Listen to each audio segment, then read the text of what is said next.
आपने इतने case solve किए, कभी पुलिस वाले ने आकर आपसे ये नहीं कहा कि भैया हमारा भी केस सॉल्व नहीं हो रहा, आप ज़रा सा मदद कर दीजिए? कहते हैं, कभी कभी कहते हैं, लेकिन पूरी पूरी मिसाल भेज दी कई बातों ने, कहीं कुछ किया, लेकिन कोई ऐसा थोड़ी होता है। लिखना जुदा बात है, वो सारा कुछ मैंने गढ़ा है, और जो एक्चुअल हुआ है वो मेरी सहूलियत के लिए थोड़ी किया है कातिल ने। तो भेजे, लोग कहते हैं, पूछते हैं, मिसाल भेज दो, डिटेल भेज दो, लेकिन मैं कोई झूठ नहीं बोलूँगा, कोई ऐसी कोई कारआमद राय दे नहीं सका कभी।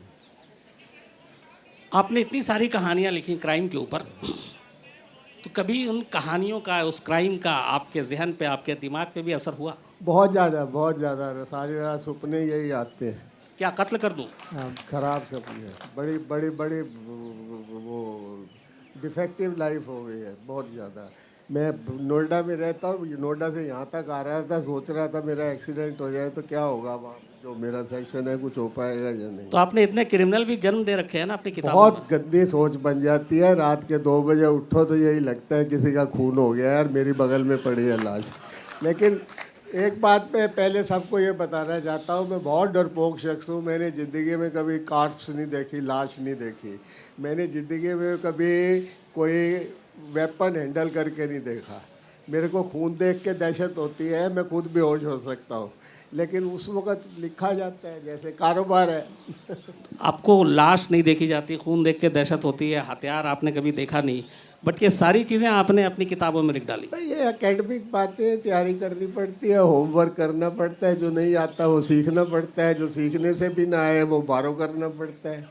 ये शोएब जी SHO हैं बदरपुर थाने के, मतलब आप यहाँ पे भी पुलिस वालों के साथ हैं? बहुत बहुत मदद करते हैं कई बातों में। कोई धारा, कोई दफ़ा, किसी बारे कुछ जानना हो तो इनको फ़ोन कर गाते हैं, भी बताओ भी हमें कुछ नहीं आता। तो आई कैन बारो, not that I must know everything, I can बारो इंफॉर्मेशन। आप लोगों की जानकारी की बताऊं कि सुरेंद्र मोहन पाठक साहब एक ज़माने में जर्नलिस्ट बनना चाहते थे, पत्रकार बनना चाहते थे, और इन्होंने कहा कि तब उन्हें कुछ आइडिया नहीं था कि कैसे बनते हैं, तो पत्रकार नहीं बन पाए। फिर इन्होंने एक कैरेक्टर को जन्म दिया, और जो सबसे इनके मशहूर उपन्यासों में जो कैरेक्टर है वो है सुनील। और सुनील का कैरेक्टर एक जर्नलिस्ट का है जो केस सॉल्व करता है।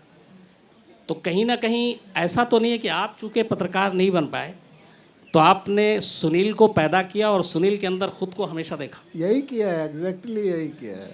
सारी हसरतें बस बजरिया सुनील पूरी कर ली मैंने। जो कुछ मैं नहीं बन सका, अपने हीरो को बना के सोच लिया कि मैं ही हूँ।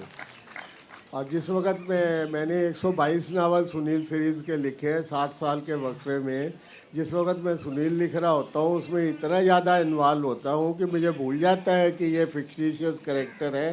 मैं ये सोच के लिखता हूँ कि मैं ही कर रहा हूँ जो कुछ लिख रहा हूँ इसमें। क्या पता ये भी एक वजह हो जो लोगों को पसंद आई। उसमें फिक्शन का एलिमेंट लोगों को कम लगता है, रियलिटी ज़्यादा लगती है, ये भी एक वजह हो सकती है उसकी मकबूलियत की।